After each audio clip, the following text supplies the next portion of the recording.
Hello everyone, मेरा नाम है अजय प्रताप सिंह और आप देख रहे हो Camgate academy YouTube channel. So guys, आज की इस वीडियो में हम लोग बात करने वाले हैं बार्क का जो रिक्रूटमेंट आया है 2021 के लिए।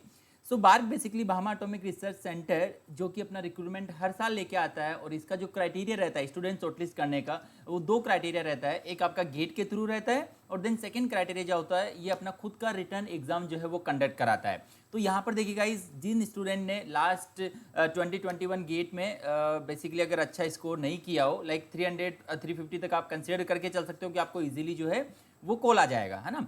बट उसके बाद जिन स्टूडेंट का रैंक लाइक 500 800 1000 के करीब हो, तो उन स्टूडेंट के लिए एक अच्छा अपॉर्चुनिटी होता है कि लाइक किसी भी रीज़न की वजह से लाइक अगर वो अच्छा स्कोर नहीं कर पाए अपने गेट एग्जाम में, तो वहाँ एक फिर से अपॉर्चुनिटी मिलती है उनको, है ना। तो एक बहुत अच्छा ऑप्शन रहता है बार्क बेसिकली, जो क्योंकि बिकॉज ये अपना खुद का एग्जाम भी कंडक्ट कराता है और सबसे इंपॉर्टेंट यहाँ पर क्या है कि ये जो एग्जाम कंडक्ट कराता है मीन्स उससे जो स्टूडेंट शॉर्टलिस्ट करता है और ये जो बेसिकली गेट के थ्रू शॉर्टलिस्ट करता है, उनमें कोई डिफरेंस नहीं होता है। सिर्फ वो स्क्रीनिंग एज ए दोनों के दोनों जो क्राइटेरिया होते हैं सिर्फ स्क्रीनिंग के लिए क्राइटेरिया होते हैं। मतलब अगर आप इंटरव्यू में जाते हो तो कोई मैटर नहीं करता कि आप कौन से पाथ से आए हो, है ना। तो ये चीज़ एक इंपॉर्टेंट है यहाँ पर। तो बार्क जो अपना रिक्रूटमेंट निकाला है वो साइंटिफिक ऑफिसर्स के लिए निकाला है। देखोगे आप यहाँ पर chemical, mechanical, electrical, computer science, instrumentation, civil engineering, EC, सभी बीटेक ब्रांचेस के लिए यहाँ पर ऑलमोस्ट जो है ये अपना रिक्रूटमेंट लेके आया है। और इसके साथ ही आप देखोगे यहाँ पर फिजिक्स एंड केमिस्ट्री के जो पोस्ट ग्रेजुएट स्टूडेंट है उनके लिए भी ये बेसिकली रिक्रूटमेंट यहाँ पर है।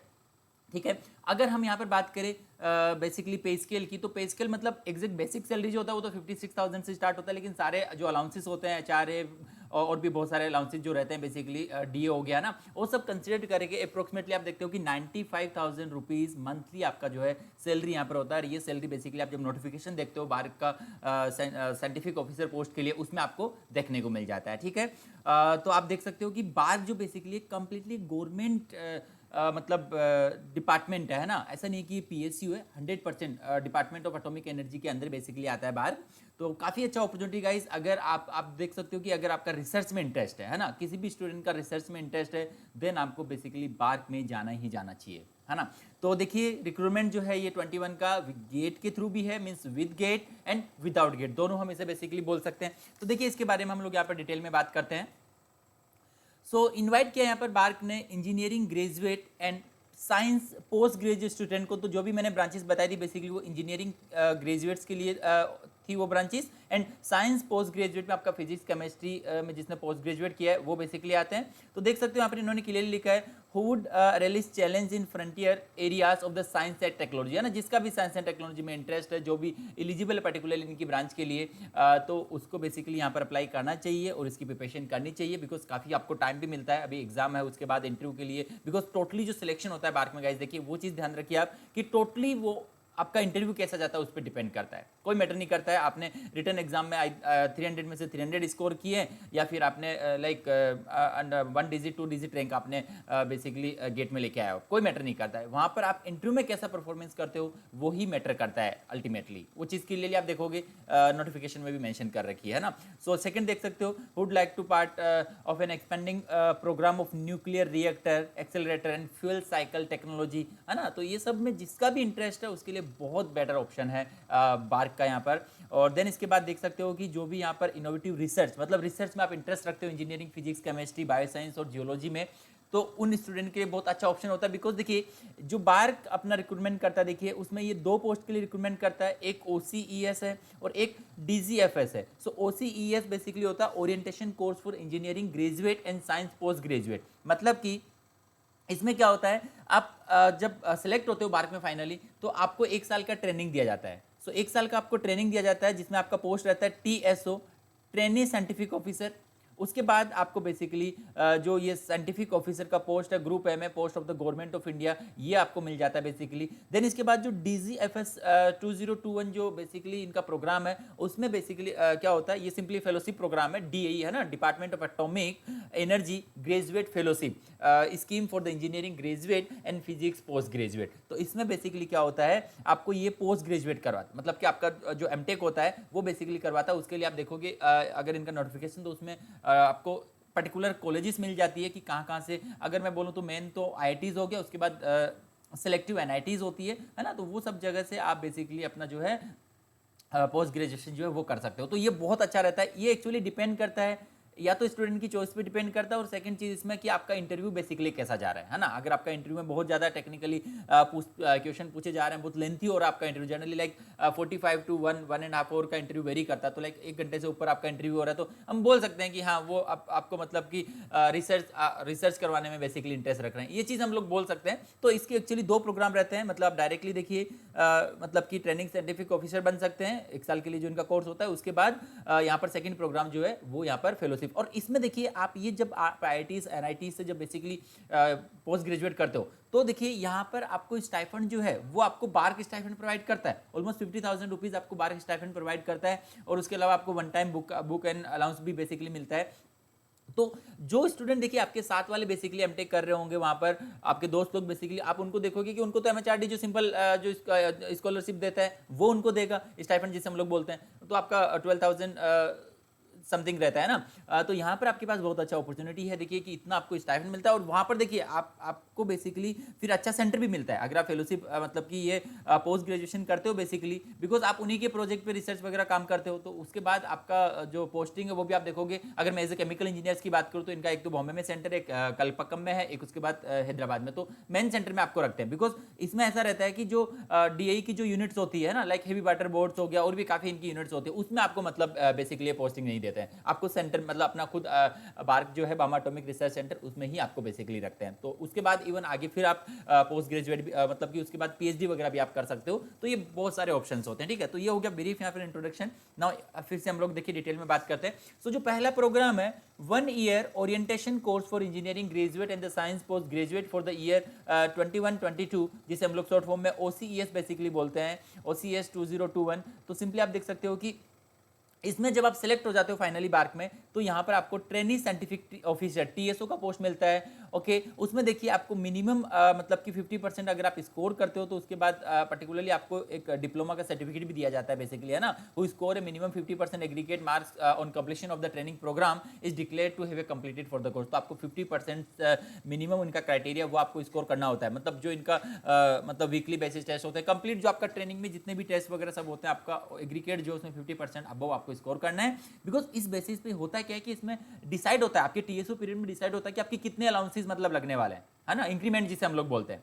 आपका बेसिक जो होता है उस पर कितने इंक्रीमेंट के साथ बेसिकली आप जो आपका साइंटिफिक ऑफिसर पोस्ट है वो आप ज्वाइन करोगे। तो इसलिए वहाँ पर परफॉर्मेंस जो है वो इंपॉर्टेंट हो जाता है। सेंटर्स आप देख सकते हो यहाँ पर बार्क बॉम्बे हो गया, उसके बाद कलपक्कम हो गया, है ना, उसके बाद यहाँ पर इंदौर हो गया, कोलकाता हो गया, हेवी वाटर बोर्ड बॉम्बे। जैसे ये हेवी वाटर बोर्ड जो बॉम्बे लिखा है ना, इसमें ऐसा मीनिंग नहीं है कि हेवी वाटर बोर्ड सिर्फ बॉम्बे में ही है, इसका जो ये हेड ऑफिस इन्होंने लिखा हुआ है ना, इसके अंदर आप देखोगे राउतबाटा भी आता है राजस्थान में, हेवी वाटर बोर्ड राउतबाटा में, तो वो सब में भी आपको पोस्टिंग बिल्कुल मिल सकती है ना। तो अगर आप अच्छा परफॉर्म नहीं करोगे तो इसमें इस बेसिस में TSO की बात कर रहा हूँ, है ना। OCES वाला जो प्रोग्राम है ट्रेनिंग साइंटिफिक ऑफिसर, अगर देखिए वहाँ पर आपका जब ट्रेनिंग होता है तो ट्रेनिंग में अगर आप अच्छा परफॉर्म करते हो देन आपको बेसिकली बॉम्बे कलपक्कम में हैदराबाद में रखेंगे। अगर आप अच्छा परफॉर्म नहीं करोगे, है ना, देन उस केस में आपका DAE वगैरह की यूनिट्स में आपको भेज दिया जाता है। तो ये होगी बेसिक बात यहाँ पर। नाउ इसके बाद देखिए यहाँ पर इन्होंने क्लियरली लिखा हुआ भी है कि आपको मतलब TSO में बिल्कुल 50% से अबव आपको मतलब परफॉर्मेंस देना होता है एग्रीगेट परसेंटेज की अगर हम लोग बात करें तो। देन इसके बाद में देखिए यहाँ पर जिनका मतलब जो 50% के ऊपर हो गया, स्पेसिफिक थ्रेशोल्ड के ऊपर में मतलब कोर्स वर्क कंप्लीट कर रहे हैं, उस परफॉर्मेंस जो है उनके क्राइटेरिया के ऊपर में, तो उनको बेसिकली एक पोस्ट ग्रेजुएट डिप्लोमा का 1 ईयर पोस्ट ग्रेजुएट डिप्लोमा का बेसिकली सर्टिफिकेट मिलता है ना। तो ये भी हम बोल सकते हैं। उसके बाद आगे आप देखिए MTech PhD बेसिकली आप यहाँ पर देखिए होमी भाभा नेशनल इंस्टीट्यूट जो है इनका खुद का एक डीम्ड यूनिवर्सिटी है, उसके आप उसके थ्रू फिर आगे MTech PhD भी कर सकते हो ना। वो आपके इंटरेस्ट के बेसिस पर, आपके परफॉर्मेंस के बेसिस पे आपके पास ऑप्शन रहता है, इवन TSO में भी, ठीक है ना। उसके बाद देखिए सेकंड जो प्रोग्राम है इनका 2 year DAE graduate fellowship scheme for engineering graduate and physics post graduate for the year 2021 and 2 साल का प्रोग्राम है, तो 2021 से 2023, ठीक है। सो इस स्कीम के अंदर देखिए क्या होता है, इंजीनियरिंग ग्रेजुएट और फिजिक्स पोस्ट ग्रेजुएट जो है वो बेसिकली सिंपली आपको सिलेक्शन तो आपका जो है बेसिकली आप शॉर्टलिस्ट होते हो या तो बार गेट के थ्रू या फिर आप इनके एग्जाम के थ्रू। उसके बाद वही आपको इंटरव्यू करेक्ट करना, इंटरव्यू करेक्ट करने के बाद में देखिए इंडिपेंडेंटली हो आपने मतलब ऑलरेडी MTech में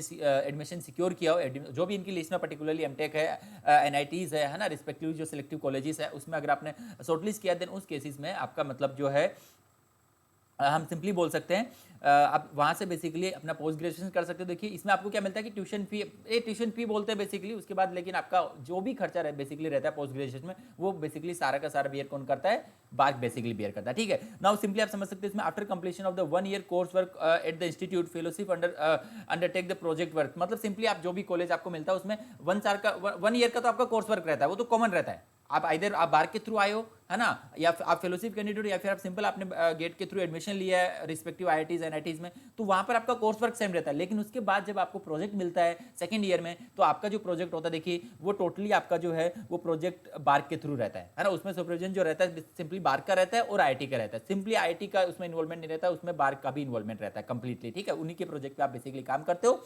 ओके, तो अल्टीमेटली जब आप ज्वाइन भी करते हो बार आपकी ग्रेजुएशन कंप्लीट होने के बाद, तो भी तो आप प्रोजेक्ट पे ही तो काम करते हो फाइनली, है ना। तो आपका जो प्रोजेक्ट है वो कॉलेज से ही स्टार्ट हो जाता है, सेकंड वाला जो इसमें फेलोशिप वाला जो पोस्ट है उसके लिए। ओके, आप उसके बाद देख सकते हो कि जब आपका एमटेक कंप्लीट होकर आता है तो आपको एक 4 मंथ्स का ट्रेनिंग दिया जाता है, orientation course for DGFS fellows basically हम बोलते हैं। ये आपका रिस्पेक्टिवली जो बार्क ट्रेनिंग स्कूल्स हमने ऊपर में डिस्कस किए थे, उन्हीं में बेसिकली ये ट्रेनिंग होता है ना। बॉम्बे में स्पेशली लिखा हुआ है। और देन इसके बाद आप देख सकते हो यहाँ पर कि सिंपली इन्होंने लिखा हुआ है डीजीएफएस फेलोज जो है, देखिए उनको कहां पर पोस्टेड किया जाता है, units of the DI BARC Bombay Kalpakkam.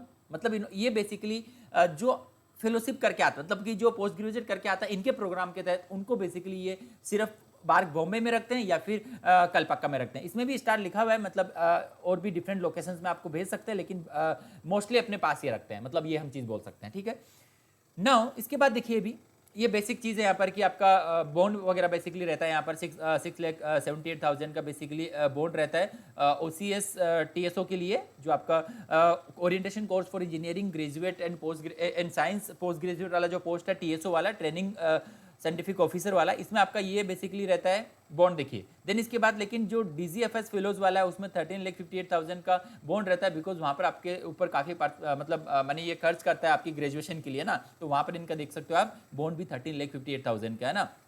ये हो गया।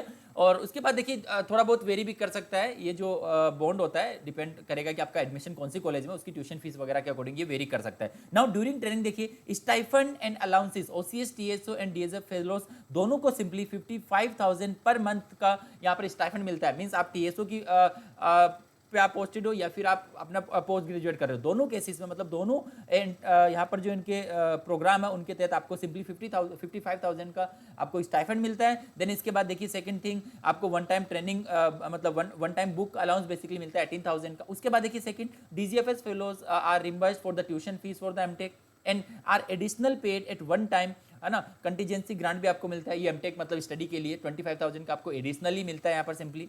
ओके, तो ये सब बेसिक चीज़ें तो बहुत बहुत अच्छा ऑप्शन यहाँ पर रहता है। उसके बाद देख सकते हो रहने के लिए आपका DAE और DGFS इंस्टीट्यूट के रिस्पेक्टिवली हॉस्टल्स होते हैं, उसमें आपको रहने को मिलता है, तो बहुत मतलब कि अच्छी फैसिलिटी रहती है ना। अब ओवरऑल अगर हम लोग बात करें, देखिए आपका ट्रेनिंग प्रोग्राम खत्म होने के बाद, दोनों जो इनके प्रोग्राम्स होते हैं वो खत्म होने के बाद सिंपली आपको scientific officer C in level 10 में बेसिकली आपको जिसका बेसिक सैलरी की मैं अगर बात करूँ तो 56,000 होता है अंडर 7th पे कमीशन की अगर हम लोग बात करें तो उसके अंडर। ठीक है, तो ये हो गया बेसिकली। ओके, देन दोनों केसेस में देखिए अब यहाँ पर लेकिन एडिशनल इन्होंने क्लियरली लिखा हुआ, देखिए जब आप TSO का ट्रेनिंग कंप्लीट करते हो तो आपको 2 से 3 इंक्रीमेंट मिलते हैं, वो डिपेंड करता है कि आपकी परफॉर्मेंस कैसी है जो आपका ट्रेनिंग पीरियड होता है उसमें। नाउ सिंपली DGFS फेलोशिप जो है उसमें देखिए बिकॉज 2 इयर्स का प्रोग्राम होता है, तो वहाँ पर आपको फिर 3 से 4 इंक्रीमेंट मिल जाते हैं, लेकिन कंप्लीटली ये भी आपका डिपेंड करता है कि आपका परफॉर्मेंस कैसा है वहाँ पर एमटेक में, आपने कैसे प्रोजेक्ट में बेसिकली कैसा काम किया है उसके ऊपर बेसिकली डिपेंड करता है। ठीक है, ओके, तो ये चीज़ क्लियर है अभी। तो आप कितना परफॉर्म करते हो उसके ऊपर डिपेंड करता है कि आपका कितना इंक्रीमेंट लगेगा जब आप ज्वाइन करते हो एज ए साइंटिफिक ऑफिसर आपकी ट्रेनिंग प्रोग्राम कंप्लीट होने के बाद। ना उसके बाद फाइनली देखिए इन्होंने क्लियरली लिखा हुआ है टोटल मंथली आपको कितना सैलरी मिल जाता है विद 3 इंक्रीमेंट्स इन्होंने कंसिडर किया है ज्वाइनिंग के टाइम पे। देखिए DA हो गया, HRA हो गया जिसे हाउस रेंट अलाउंस बोलते हैं, ट्रांसपोर्ट अलाउंस हो गया, है ना, परजेंट इन्होंने लेकिन बॉम्बे का रेट कंसिडर किया तो ये वेरी कर सकता है ना, बिकॉज वहाँ पर HRA आपका हाई रहता है। सो अप्रोक्सीमेटली 95,000 आपको मिल जाता है। In addition other allowances such as the leave LTA allowance basically रहता है ना, एवरी ईयर बेसिकली आपको मिलता है up to the 8 years. Okay, ये सब बेसिक चीज़ है ना। उसके अलावा और भी आपको children education allowances and annual performance update allowances, ये सब बेसिक और भी इनके अलग से अलाउंसेस होते हैं। तो आप मान के चलिए 95,000 आपका सैलरी रहता है, जो कि एक बहुत अच्छा खासा सैलरी है ना। तो उसके बाद हम बात करते हैं, देखिए सिलेक्शन प्रोसीजर की। सिलेक्शन प्रोसीजर दोनों केस जो है इनके ट्रेनिंग प्रोग्राम OCES और DGFS, उसमें देखिए 2 स्टेप प्रोग्राम है। पहला टेस्ट है स्क्रीनिंग। स्क्रीनिंग जो ये शॉर्टलिस्ट करते हैं कैंडिडेट, वो जो मैंने आपको क्लियर किया था ऑलरेडी, या तो इधर गेट के थ्रू या फिर इनका जो खुद का एग्जाम बेसिकली होता है उसके थ्रू ये स्क्रीनिंग करते हैं ना। उसके बाद में देखिए followed by the selection interview of the shortlisted candidate, और उसमें देखिए डिफरेंट डिफरेंट अभी डिसिप्लिन है इनका ना, उसके हम लोग आगे बात करते हैं यहाँ पर। सो सिंपली देखिए OCES का जो प्रोग्राम है 1 ईयर ट्रेनिंग प्रोग्राम जो रहता है, उसमें देखिए सिंपली वो स्टार्ट होगा आपका अभी इस रिक्रूटमेंट की अगर हम लोग बात करें तो ये स्टार्ट होने वाला है दिसंबर 2021 से। ओके, उसमें देखिए सिंपली आपको कौन कौन सी ट्रेनिंग स्कूल से वहाँ पर आपको ट्रेनिंग करनी पड़ेगी एज ए TSO। बार्क हो गया बॉम्बे, उसके बाद कलपक्कम हो गया, उसके बाद हैदराबाद हो गया है ना, इंदौर हो गया। तो यहाँ पर आपको बेसिकली ट्रेनिंग करनी होती है। उसके बाद देखिए DGFS का जो प्रोग्राम है उसमें आप सिंपली अगर मैं कॉलेजेस की बात करूँ तो उसमें इंडियन इंस्टीट्यूट ऑफ टेक्नोलॉजी है ना, सिंपली उसमें IITs जो है IT बॉम्बे हो गया, दिल्ली हो गया, गुवाहाटी हो गया, कानपुर, खड़गपुर, मद्रास, रुड़की एंड BHU है ना, BHU वाराणसी जिसे हम लोग बोलते हैं। तो आप सिंपली समझ सकते हो कि यहाँ पर ये 7-8 IITs बेसिकली है जहाँ से आप अपना पोस्ट ग्रेजुएशन कर सकते हो। उसके बाद देख सकते हो आप NIT राउरकेला हो गया और ICT हो गया, इन कॉलेजेस को भी बेसिकली अलाउ करता है। मैंने इसलिए सिलेक्टिव NIT वर्ड यूज करा था बिकॉज राउरकेला जो बेसिकली है उसको अलाउ करता है। उसके बाद ICT बॉम्बे जो है वहाँ पर भी ये अलाउ करता है अपना पोस्ट ग्रेजुएशन प्रोग्राम, ठीक है। तो ये हो गया कंप्लीट यहाँ पर इनके दोनों प्रोग्राम की बात ना। उसके बाद देखिए कि FRT प्रोग्राम भी बेसिकली है, तो उसके लिए भी आप देख सकते हो ना। उसके बाद हम लोग बात करते हैं यहाँ पर कि ऑनलाइन स्क्रीनिंग एग्जामिनेशन जो है, ऑनलाइन स्क्रीनिंग एग्जामिनेशन देखिए वो सिंपली 9 इंजीनियरिंग डिसिप्लिन में कराया जाएगा। उसके बाद 4 साइंस डिसिप्लिन जो है, जो मैं बोल रहा था फिजिक्स, केमिस्ट्री हो गया, न्यूक्लियर साइंस, वो सब में बेसिकली मतलब कि पोस्ट ग्रेजुएशन जो जिन्होंने किया है वो साइंस डिसिप्लिन के अंडर में अप्लाई कर सकते हैं। देन इसके बाद देखिए ऑनलाइन स्क्रीनिंग टेस्ट हो गया इनका पहला सिलेक्शन क्राइटेरिया। सेकंड मतलब इधर इसमें से ऐसा नहीं है कि दोनों में आपको कंपलसरी है, आप या तो गेट के थ्रू शॉर्टलिस्ट होते हो या फिर आप ऑनलाइन स्क्रीनिंग टेस्ट के थ्रू शॉर्टलिस्ट होते हो। ऐसा नहीं है कि आपने इवन गेट में आपने अच्छा स्कोर किया फिर भी आप देना चाहते हो अपना बार का एग्जाम, तो उसमें भी आप शॉर्टलिस्ट उससे भी हो सकते हो, तो उससे कोई मैटर नहीं करेगा, आपका किसी एक बेसिस पे आपको शॉर्टलिस्ट किया जाएगा, ठीक है। तो ये हो गया सिंपली। देखिए कट ऑफ की अगर हम लोग बात करें तो कट ऑफ जो है, मैं केमिकल इंजीनियर्स की बात करूँ तो 300 to 350 रैंक कंसीडर करके चल सकते हो आप, बिकॉज ओवरऑल जनरल कैटेगरी का रैंक आपको चाहिए होता है किसी भी ब्रांच से आप किसी भी कैटेगरी से आप बेसिकली क्यों ना हो, ठीक है। तो इसके बाद देखिए हम लोग बात करते हैं यहाँ पर सिलेक्शन इंटरव्यू, और देखिए कितना क्लियरली इन्होंने लिखा हुआ है, the final selection is only on the basis of the performance in the selection interview subject to the medical fitness. तो ठीक है, ऐसा ही होता है। बेन इंपॉर्टेंट फाइनल सिलेक्शन जो कंप्लीटली डिपेंड करता है on the performance on the basis of the performance in the selection interview. तो इंटरव्यू इंपॉर्टेंट होता है। तो इसलिए गाइस देखिए जब आप बार की प्रिपरेशन करते हो तो गेट से थोड़ा डिफरेंट आपको प्रिपरेशन करना होता है, बिकॉज यहाँ पर आपको सिर्फ कट ऑफ क्लियर करना है। 300 मार्क्स का पेपर होता है, टोटल 100 क्वेश्चंस होते हैं, हर एक question each and every question 3 marks का होता है, नेगेटिव मार्किंग भी रहती है 1/3 ना। उसके बाद सिर्फ आपको कट ऑफ क्लियर करना होता है। अगर हम लोग बात करें केमिकल इंजीनियरिंग की, केमिकल की लास्ट ईयर की अगर हम लोग कट ऑफ की बात करें तो 178 मार्क्स थी। 178 मार्क्स जनरली इतनी जाती नहीं है, लेकिन लास्ट ईयर थोड़ा हाई थी। इवन आप अभी भी मान के चलोगे ठीक है 10% अगर और भी इंक्रीज हो जाती है, नॉट इवन 10 मार्क्स अगर, तो आपको 180 190 स्कोर बेसिकली करने के लिए आपको प्लान करके चलना है। अगर आप इसका एग्जाम देते हो तो उसके अकॉर्डिंग आपको प्रिपरेशन करनी है। सिंपली यहाँ पर देखिए आपको सिर्फ कट ऑफ क्लियर करना, मैं अगेन यही आपको बोलूंगा। तो इसलिए आप इसमें ये पर ट्राई मत कीजिए कि मैं 300 में से मतलब 250 280 290 लेके आऊँ, वो आपको ट्राई करने की रिक्वायरमेंट नहीं है। Simply just cut off clear करो, 200 मार्क्स आ जाते हैं, सफिशियंट है।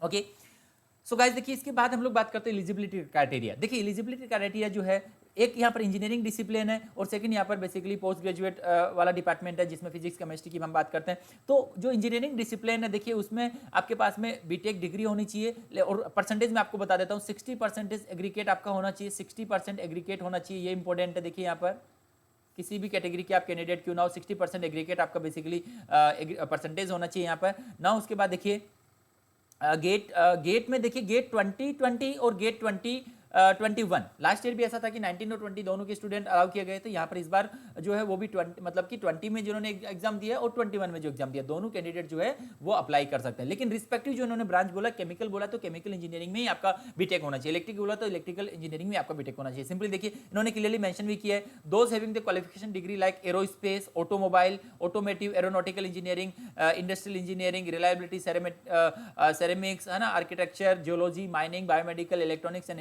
Instruments, communication, information technology respective सारी ब्रांचेस उन्होंने लिख दी जो अलाउ नहीं है। लाइक अगर हम लोग बात करें केमिकल के रिलेटेड तो like dyes and dye intermediate, electrochemical, energy system, oil and fats, paint, varnish, petrochemical, plastic, paper, sugar technology, textile, इन किसी भी ब्रांचेस से अगर लाइक आपने अगर किया है बीटेक तो आप बेसिकली अप्लाई नहीं कर सकते हो केमिकल की पोस्ट के लिए, रिस्पेक्टिव जो भी जिस ब्रांच में लाइक एरोस्पेस, ऑटोमोबाइल, मतलब कि आप मैकेनिकल के लिए अप्लाई नहीं कर सकते हो ना। तो ये सारी ब्रांचेस उन्होंने क्लियरली मेंशन कर रखी है, are not eligible, clearly mention है। तो आप एलिजिबिलिटी क्राइटेरिया अच्छे से देखिए। देन उसके बाद में एडमिशन टू देखिए, डीजीएफएस candidate having qualifying degree respectively जो इन्होंने दिया है उसी में आपका क्वालिफाइंग डिग्री होना चाहिए।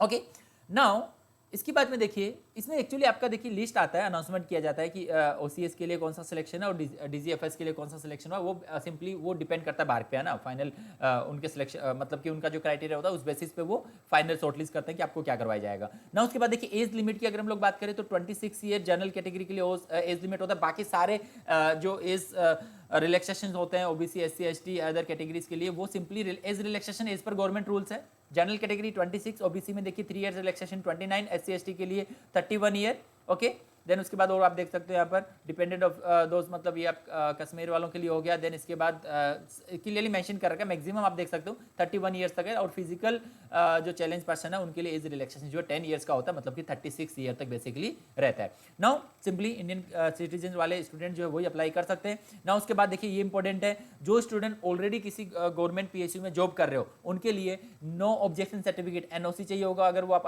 अप्लाई कर देते हो, शॉर्टलिस्ट हो जाते हो, लेकिन जब आप इंटरव्यू के लिए जाते हो बेसिकली तो आपको एनओसी देना होगा। किसी भी आप सेंटर, स्टेट गवर्नमेंट और पीएसयू के अंदर अगर आप आते हो या फिर एडिन इंस्टीट्यूट उसके अंदर आप आते हो तो सिंपली आपको एनओसी दिखाना पड़ेगा। एप्लीकेशन फी की बात करें तो 500 रुपीज़ फी होता है जनरल ओबीसी कैटेगरी के लिए। उसके बाद बाकी लाइक उसमें जनरल ओबीसी में भी इवन फीमेल कैंडिडेट्स हो गए तो उनको यहाँ पर कोई भी फी नहीं सबमिट करनी होती है ना। एससी एसटी और फीमेल कैंडिडेट्स के लिए यहाँ पर फी का जो है वो रिलैक्सेशन रहता है, मतलब कि वो उनको नहीं सबमिट करनी होती है ना, फ्री ऑफ कॉस्ट। नाउ अब आपको अप्लाई कैसे करना है? तो अप्लाई करने के लिए सिंपली आपको बार्क का जो ऑफिशियल वेबसाइट है देखिए www.barkonlineexam.in पे जाके आपको अप्लाई करना है। देखिए अप्लाई करने की मैं डेट्स आपको बता देता हूँ यहाँ पर 12 जुलाई से स्टार्ट हुआ था बेसिकली ये अप्लाई मतलब ये जो बार्क का फॉर्म था। उसके बाद 7 अगस्त तक लास्ट डेट है। Okay, to 7 August and submit on online application by following the instruction. Okay, तो 12 जुलाई से स्टार्ट हुआ है और 7 अगस्त तक बेसिकली आप यहाँ पर अप्लाई कर सकते हो। जितना जल्दी हो सकता है उतना जल्दी आपको अप्लाई करना है, बिकॉज हर एक स्टूडेंट लास्ट में बेसिकली उसमें आपको एग्जाम का डेट मतलब कि स्लॉट जो है वो चूज़ करना होता है। तो लास्ट का स्लॉट चूज़ करने के लिए बेसिकली बहुत सारे स्टूडेंट जनरली ऐसा करते हैं कि लास्ट में ही स्लॉट चूज़ करते हैं ताकि वन वीक एटलीस्ट उनको एक्स्ट्रा टाइम मिल जाए। ठीक है, इसकी हम लोग बात करेंगे। तो इंजीनियरिंग डिसिप्लिन देखिए केमिकल हो गया, ये सब कोड है। देखिए यहाँ पर कितनी नंबर ऑफ सीट्स है, ये सीट्स नहीं है, सिंपली ये कोड है। नाउ केमिकल हो गया, metallurgy, electrical, electronics, CS, instrument, civil, nuclear engineering है ना, फास्ट रिएक्टर टेक्नोलॉजी, इसमें भी बेसिकली ये लोग मैकेनिकल केमिकल इंजीनियर्स को ही लेते हैं। देन उसके बाद में quality assurance and quality control, फिर फिजिक्स, केमिस्ट्री, बायोसाइंस, ये बेसिकली पोस्ट ग्रेजुएट वाला डिपार्टमेंट आ गया यहाँ पर है ना। एनवायरमेंट साइंस में इंजीनियरिंग किया वो भी अलाउ है। देन उसके बाद जियोलॉजी। ठीक है, ये इनकी डिसिप्लिन्स हो गई। नाउ अब अगर हम लोग देखिए ट्रेनिंग स्कूल्स की बात करें, लाइक बार्क बॉम्बे में जो है यहाँ पर ये लोग बेसिकली देखिए डिसिप्लिन जो है 21 to 28 एंड 41 to 44 उनको बेसिकली यहाँ पर ट्रेनिंग देते हैं। जो टीएसओ वाला पोस्ट है ना, ओरिएंटेशन ट्रेनिंग जो प्रोग्राम होता है, अगर मैं यहाँ पर बात करूँ इसकी तो OCAS बेसिकली प्रोग्राम हो गया। इस प्रोग्राम के तहत आपको यहाँ पर इन सेंटर्स में मतलब बॉम्बे, कलपक्कम, इंदौर, हैदराबाद है ना, हैदराबाद में आपका NFSC है और AMD हैदराबाद बेसिकली है, तो इनमें आपको यहाँ पर ट्रेनिंग दी जाती है। ठीक है, ये सब बात की बात है। अभी सिंपली आपका टारगेट है यहाँ पर फॉर्म अप्लाई करके इसकी प्रिपरेशन करना और शॉर्टलिस्ट होना, पहली चीज़ है ना। सेकंड थिंग है फिर आपको उसके बाद इंटरव्यू के लिए प्रिपरेशन करना। तो देखिए गाइस, इंपॉर्टेंट डेट्स की अगर हम बात करें तो ऑनलाइन एप्लीकेशन जो स्टार्ट हुआ है OCS और DGFS प्रोग्राम के लिए वो 12 जुलाई से स्टार्ट हुआ है। लास्ट डेट की अगर हम लोग बात करें, एक्चुअली लास्ट डेट मतलब कि रजिस्ट्रेशन के लिए 7 अगस्त है और उसके बाद आपने रजिस्ट्रेशन कर लिया तो इवन आप 9 अगस्त तक जो है अपना फॉर्म सबमिट कर सकते हो। तो ये एक ऑप्शन रहता है, तो आप 7 अगस्त की लास्ट डेट मान के चलिए।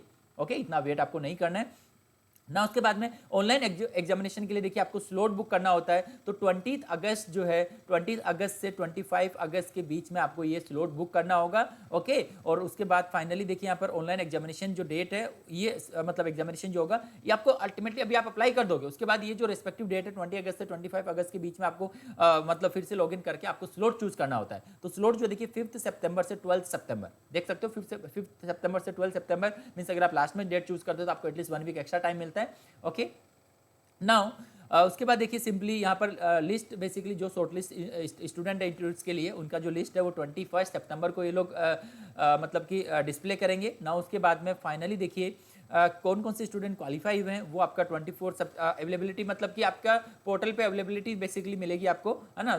Selected interview slot for qualified candidate, तो ये सब इंटरव्यू में जो कैंडिडेट शॉर्टलिस्ट था उनके लिए रहने वाला है। नाउ सिलेक्शन इंटरव्यूज की अगर हम लोग बात करें तो 4 अक्टूबर से 29 अक्टूबर कंप्लीट अक्टूबर मंथ में इनके इंटरव्यू चलेंगे। नाउ फाइनली जो सिलेक्टेड स्टूडेंट्स है ओसीएस के लिए देखिए उनका रिजल्ट पहले ये शो कर देंगे सेकंड वीक ऑफ नवंबर 21 में फाइनल रिजल्ट ये लोग अपलोड कर देंगे और ऑलमोस्ट सब कुछ इनका टाइम पे चलता है अपने शेड्यूल के अकॉर्डिंग। और उसके बाद देखिए last date for selected OCS candidate desiring, देखिए इसमें सिंपली देखिए जो स्टूडेंट ओसीएस के लिए शॉर्टलिस्ट हो गए मतलब टीएसओ ट्रेनिंग में जो शॉर्टलिस्ट हो गए बेसिकली उनको मतलब यहाँ पर उनका डिजायर पूछा जाता है। Last date for selected OCS candidate desirous of DGFS to give the detail of MTech chemical engineering admission, है ना। तो ये आपके पास में एक ऑप्शन है 3rd वीक ऑफ नवंबर में बेसिकली आप ये अपना डिजायर दिखा सकते हो कि हाँ मुझे बेसिकली डीजीएफएस में इंटरेस्ट है, मैं वहाँ पर पोस्ट ग्रेजुएशन करना चाहता हूँ, या फिर डिजायर्ड जो इनके कॉलेजेस है उसमें अगर आपका एडमिशन हो रखा हो तो, है ना। Declaration of the list of the applicant selected in the DGFSC on the online portal, तो इसमें फाइनली आपका लिस्ट डिक्लेयर कर देंगे लोग